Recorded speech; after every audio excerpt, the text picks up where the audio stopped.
இதை முடிஞ்சாலும் நம்ம கையில தான் லோடு போட்டு எடுத்தாகணும்.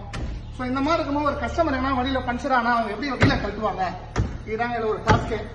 இப்போ நம்ம இந்த வீல எடுக்கணும்.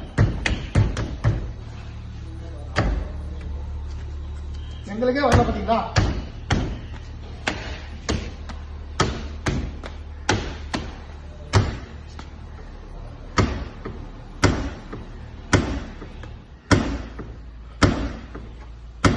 கொஞ்சம் இருங்க ஃப்ரெண்ட்ஸ், வீல் எடுத்து நான் திரும்பி பேசுறேன். வீல் ஷேக் ஆகுது தவிர வர மாட்டேங்குது. வந்துச்சு பாத்தீங்களா. ஸோ இந்த மாதிரி ஒரு கஸ்டமரால இந்த வீலை வந்து கழட்ட முடியுமா? ரொம்ப கஷ்டமா இருக்குங்க. இதுக்கு என்ன செய்யணும்னா ப்ராப்பரா சர்வீஸ் பண்ணும்பொழுது வாங்க காமிக்கிறேன். இங்க பாருங்க, வீல் அப்போ வந்து ஃபுல்லா இதெல்லாம் வந்து நல்லா கிளீன் பண்ணிட்டு கிரீஸ் லைட்டா பேக் பண்ணி நம்ம மாட்டும் பொழுது இந்த பிரச்சனை வராது. ஓகே, நன்றி.